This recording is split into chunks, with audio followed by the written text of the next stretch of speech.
Hey y'all, welcome back to my channel, and if you are new here, my name is Melanie, Southern Belle Mel, and we are continuing the Chocolate Vault review tutorial for the palettes that are inside it today. So let's go ahead and open her on up. We have a few palettes we need to do. I have all my face makeup done. I do have lip gloss already, so we're not going to be using the last lip gloss I have. But I think I want to go ahead and jump into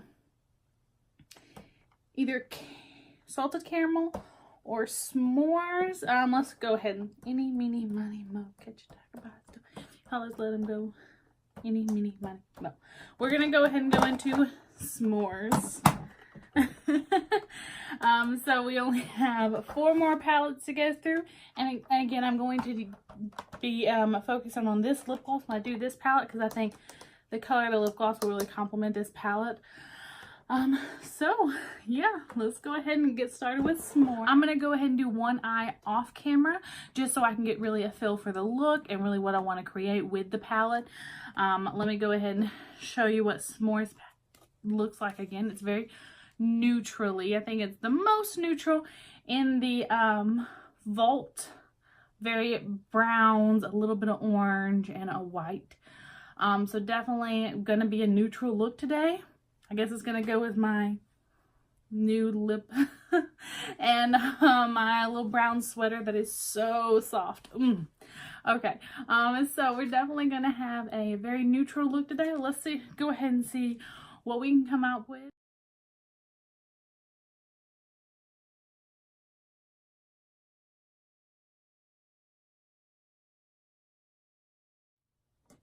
Okay, so here is the first eye completed. I really like how it turned out.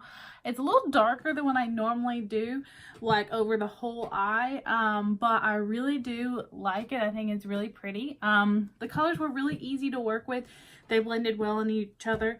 The only one I had any trouble with was over the fire, but I realized after I was already like applying it that I was using it like it was a matte. But it's a satin. So satins sometimes can be hard to blend into each other or blend into mattes. So I think that's maybe why that one gave me a little bit of trouble, but it didn't give me a lot. It just gave me a little bit. I had to spend a little bit more time blending with that particular one. But okay, let's go ahead and get into the eye look on the other eye.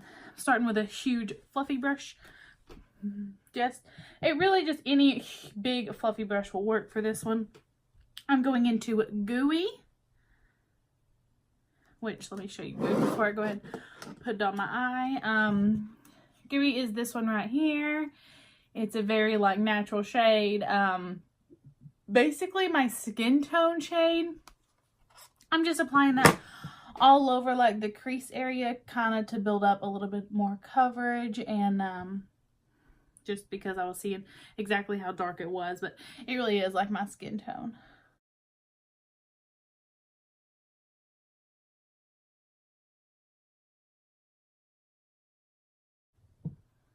Okay, see, can't really even tell. Alrighty, so now I'm going to go into Dainty. I'm taking a smaller fluffy brush. Here we go. And Dainty is this one right here.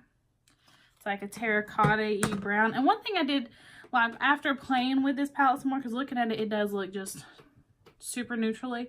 But one thing after playing with it, I realized that I really liked about it was that it is a mix of cool tones and warm tone brown. So it's not all warm, it's not all cool. So it makes it easier to make your eye more cool without it looking muddy. Because one thing with cool shades is if you're mixing those out and blowing them out, it can almost look muddy. But with this one, it just, now that I was able to use warm and cool, it doesn't look muddy. It looks pretty. And so I like that about it. And maybe not on camera, I'm not being able to see it too well, but in person you can definitely see the dimensions. You can see that that warmer tone on the outer, and then it just goes into this like cooler kind of contrast with that gold right there in the center. I really like it. But we're going to go into Dainty. And with Dainty, I'm just putting that all over the crease. I'm going to pack on it where I want it first, and then I'm going to really blow it out.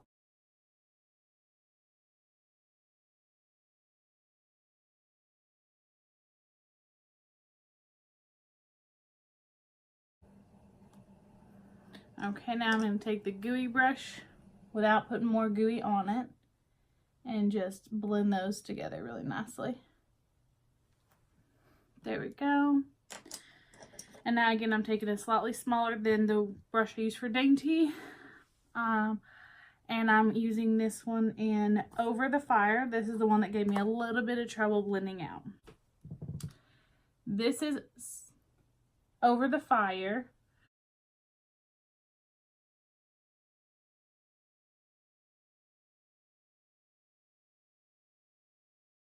And so I'm trying, now that I've already played with on this one, what I'm doing over here is I was tapping it, like tap, tap, tap, tap, and I was tapping it all along the crease, and then I took it and really put it everywhere.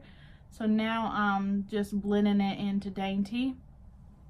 And I think doing it this way actually worked a little bit better for me. So, because some shades you just have to play with.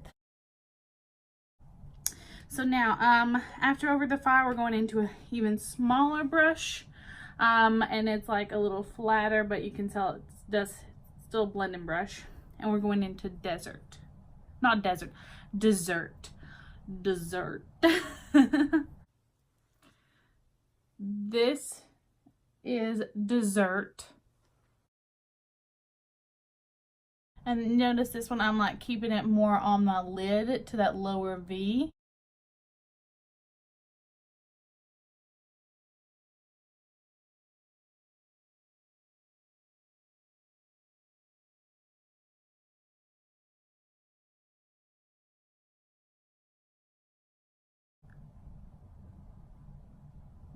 Okay, that's looking good.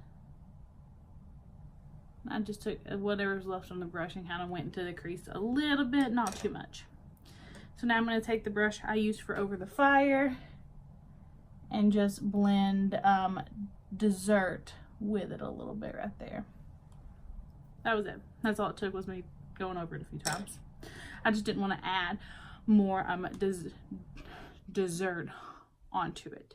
Okay, so now on this side, this was the time that I did my brow, so I'm going to go ahead and do it just because that's how I had it laid out here.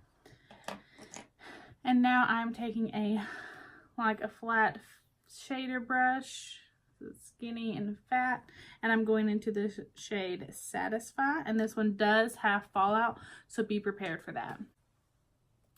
This is Satisfy. And I'm tapping that all on the lid between Dessert and the inner corner. And I'm more placing and dragging than just, like, I'm not just patting.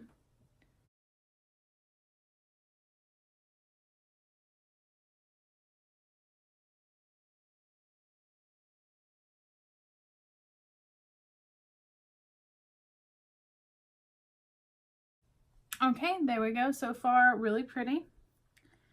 And this is the time I always notice where I didn't get the Dainty color into the inner corner enough.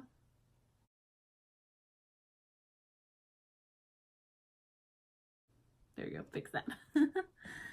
Alrighty, so now I'm taking an even smaller shader brush and I'm wetting this one. Spraying it with setting spray. Oops, and dropping it and then picking it back up. And then we're going into Golden. Here's Golden, so it's not like the super gold one, it's more the brown gold one. So we're going into Golden.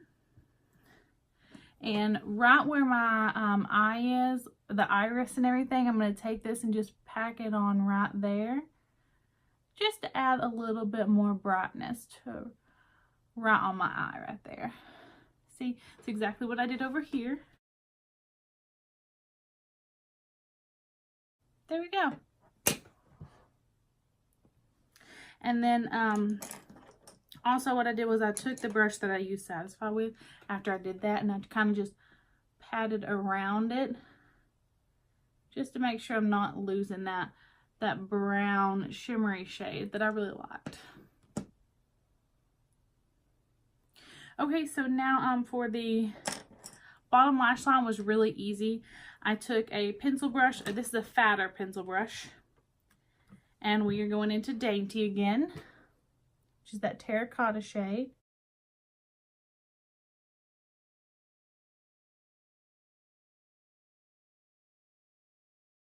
And then I'm taking a liner brush and I'm going into Over the Fire.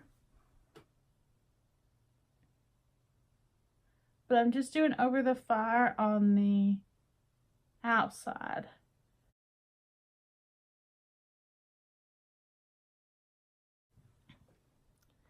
There we go. Okay, so now I'm going to go ahead and finish up my eyes with mascara and lashes, and I will be right back to show you the finished look. Okay, so here is the final look. I really like it. For if I want a neutral look, this is definitely a good palette to use. The only I did do one other thing besides my lashes and mascara. I also put the highlighter that I'm using on my cheeks in the inner corner and under the brow bone, because y'all know that's how I just like to do it. I like to match everything as much as possible. So with this palette, the S'mores palette, there are 2 satins, 6 like metallic shades, and then 10 matte. So definitely a matte heavy palette, which is definitely something I like. Now, the 2 shades that are satin are Over the Fire and Yummy. So we got Over the Fire right here, and then Yummy is right here. Yummy is more of a topper shade. It definitely has a different feel than the rest of them. It's super, super smooth, super buttery. I actually already had brown on that finger, so hold on, let me do that again. So there's Yummy without anything on it. Definitely like a topper shade, just to add a little bit more shimmer. Very pretty though. And then Over the Fire is the other satin. Those do feel about the same, honestly. It's just Over the Fire is a lot more pigmented. With that being said, all the mattes in all the I Heart Revolution, their chocolate palettes that I have found, feel the same, which is amazing. That means you're going to get great quality with all of these when it comes to the matte shades. These are all the new versions though that I've tried so far. So when I get to Salted Caramel, hopefully I'm going to be seeing the same quality, and that's kind of what I'm worried about now. So I think the next palette I dig into is going to be Salted Caramel. But for right now, I really like the S'mores palette that I tried out today. And I hope you did too. I hope you liked the look. Alrighty, well then, if you like the video, if you like me, just don't forget to hit that big red subscribe button down below, subscribe. And also, I'm gonna say this again until I feel like everything feels natural. I am rather new here on YouTube, so I'm still trying to get my bearings, and I want to give you content that you want to see. So if there's anything particular that you want to see, definitely leave a comment down below. We can talk about it. Maybe it's something that I may incorporate. And well then, I do thank you so much for hanging out with me and for watching, and I hope you have a fantastic rest of your day. Bye y'all.